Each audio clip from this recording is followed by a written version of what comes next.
Demokratët do të rikthehen në shtëpinë e tyre, kështu shprehur kryetari i Partisë Demokratike të Fierit Ardian Ferro, i cili në një prononcim për mediat dha edhe detaje në lidhje me procesin, i cili sipas tij nisi normalisht me pjesëmarrje të lartë, duke theksuar se kjo frymë tregon rikthimin në Partinë Demokratike të gjithë mbështetësve, pavarësisht përçarjeve të mëparshme. Ferro pohoi gjithashtu se vihet të re edhe rikthimi i besnikëve, veçanërisht i mbështetësve të Bashës, çka tregon se edhe dega e Fierit do t'i rikthehet normalitetit pas problemeve të shumta, veçanërisht pas disfatës së zgjedhjeve të 11 majit.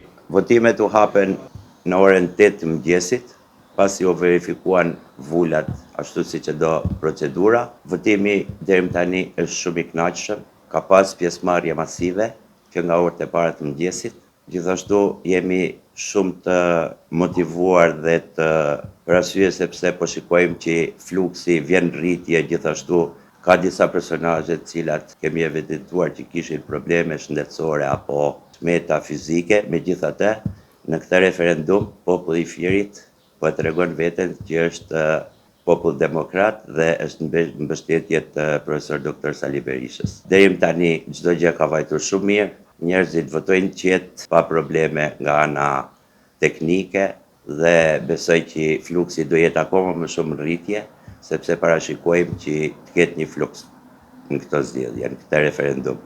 Zakonisht, do të thënë, nga viti 2013 deri më sot, në çdo zgjedhje që është bërë, votues kanë qenë nga 800 deri 1200 anëtar dhe presim që ky fluks të rritet akoma më shumë. Ka pas rikthime, ashtu siç e dini edhe ju, Partia Demokratike kaloi një periudhë shumë të vështirë, megjithatë ne po bëjmë maksimumin që demokratët të rikthehen në shtëpinë e vet dhe të jemi së bashku për të përgatitur për zgjedhjet e ardhshme. Ndjeninë time, partia po vazhdon të rinovohet. Ne së shpejti kemi Kovendin dhe ju garantoj që do ketë ndryshime dhe rinovime që nga strukturat e sipërme deri të poshtme të Partisë Demokratike. Ndërkohë ajo çfarë u vure në orët e para të votimit të ditës së shtunë ishte edhe prania e besnikëve të Berishës, të cilët e shohin figurën e Berishës si emblem të pazvendësueshme.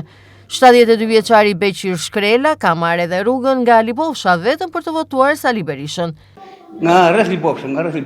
Ka marrë për votuar për Partinë Demokratike. Jam besnik i Sali Berishës. Një jetër që kur u kthye sistemi, deri sot unë nuk kam ndryshuar asnjëherë.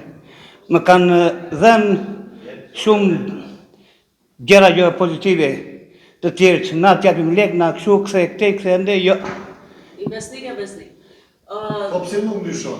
Po nuk ndryshoj për arsye se partitë e tjera janë vetëm për të vjedhur, për të korruptuar, për të marrë edhe ata që nuk ka drejta marrë të populli, e marrin e vjedhin në forma ndryshme, ata i ndjejnë ligjet edhe le të ketë edhe në tjetër, po unë e di që për garën e Sali Berishën, kur që është i aftë, është ai gazmentbardhi.